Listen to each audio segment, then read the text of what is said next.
देखो अभी आपने क्या पढ़ लिया है, कंपैरेटिव स्टेटमेंट कंप्लीट हुआ, इसका फॉर्मेट समझ में आ गया। अब आज जो नेक्स्ट टॉपिक है क्या है, कॉमन साइज स्टेटमेंट, ये हम डिस्कस करने वाले हैं। तो एक बात मैं यहाँ पर जिक्र कर रहा था, कंपैरेटिव स्टेटमेंट्स को हॉरिजॉन्टल एनालिसिस ही बोलते हैं,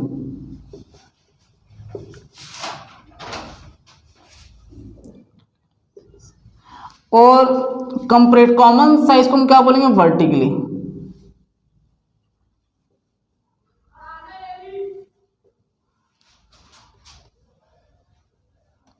ठीक है, तो ये हो गया बेटा आपका कौन सा स्टेटमेंट है, ये हॉरिजॉन्टल एनालिसिस हो गया और वो वर्टिकल एनालिसिस है।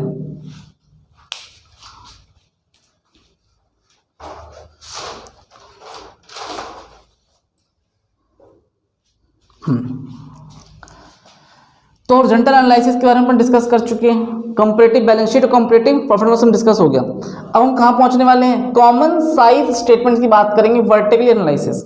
ठीक है, पहला concept.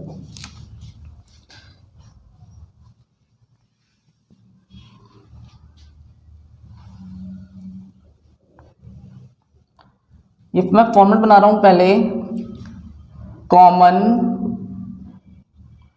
Size of profit and loss, जो भी हमने अभी लेटेस्ट डिस्कस किया है हम उसी का डिस्कस करेंगे।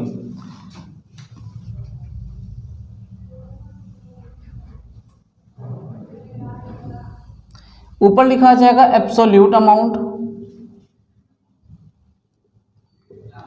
यहाँ पे प्रीवियस ईयर और यहाँ पर करंट ईयर। कॉपी पेस्ट कहाँ से, क्वेश्चन में देख देख के कॉपी पेस्ट करना है खाली। और यहाँ हम जो बात करने वाले हैं ना उसे समझना।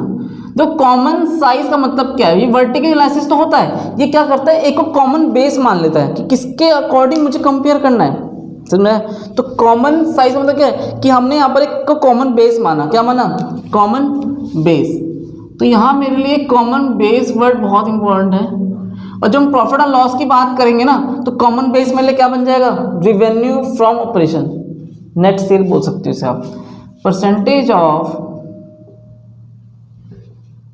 Revenue from operation. क्या बोलोगे इसे आप, net sales. Net sale word बोलो तो रिवेन्यू फ्रॉम ऑपरेशन। आप किससे कॉमन बेस किसको कंपेयर कर रहे हो, आप हमेशा बेस में क्या रखोगे, revenue from operation. Common base क्या आपके लिए, revenue from operation, revenue from operation, समझ में आया। और यहां पर हम बात करेंगे प्रीवियस ईयर का परसेंटेज निकालेंगे और यहां पर करंट ईयर का।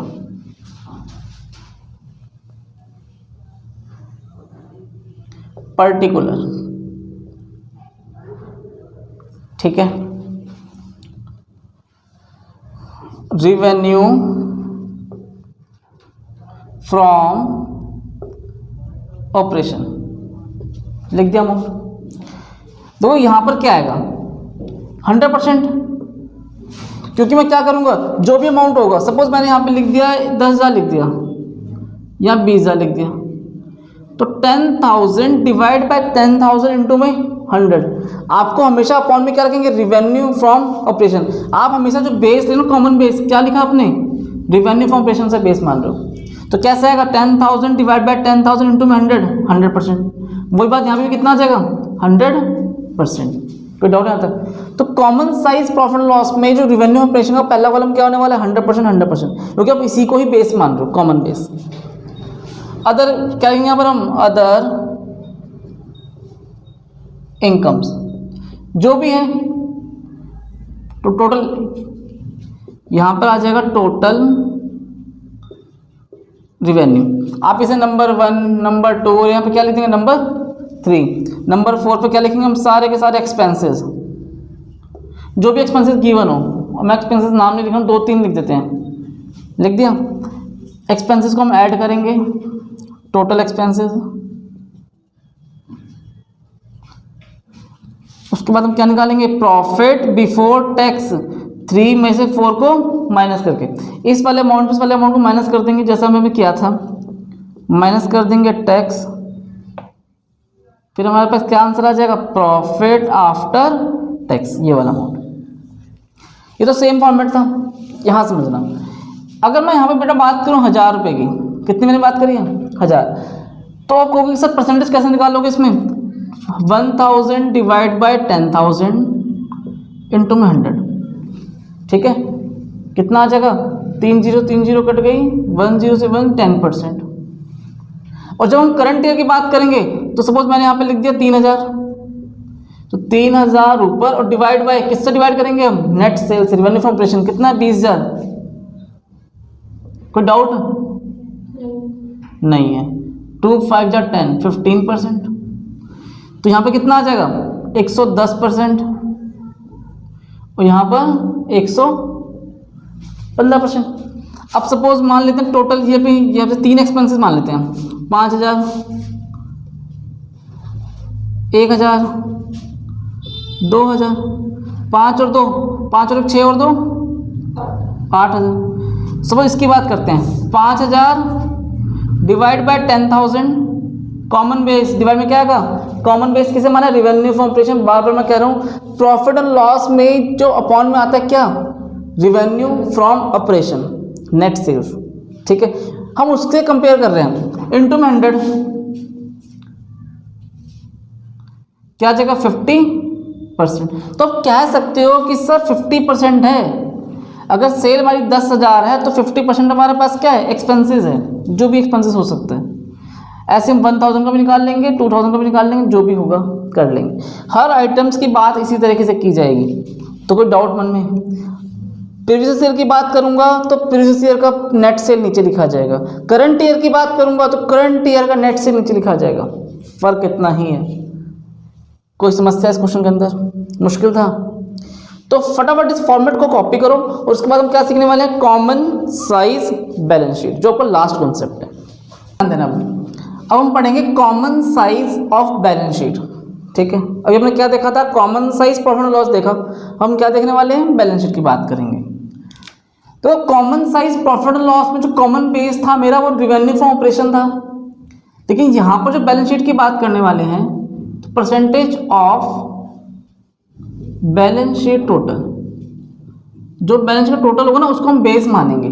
सबके ऊपर में क्या आएगा, बैलेंस शीट का total. Number 1 equity and liabilities. पहले में क्या आता है, शेयर होल्डर फंड, इसमें ए पार्ट शेयर कैपिटल, ये सब कुछ गिवन होगा, रिजर्व एंड सरप्लस। नंबर 2 पे नॉन करंट लायबिलिटी, नंबर 3 पे करंट लायबिलिटी। अब देखो यहाँ पे बैलेंस शीट का टोटल, सपोज यहाँ पे कितना है बेटा 5 लाख और यहाँ पर आके 10 लाख। क्वेश्चन क्या है समझना, तो यहाँ पर तो मैं लिख दूंगा 100%, यहाँ भी क्या लिख दूंगा 100। क्यों 100% आएगा, 5 lakh divide by 5 lakh into 100 क्या आएगा 100%।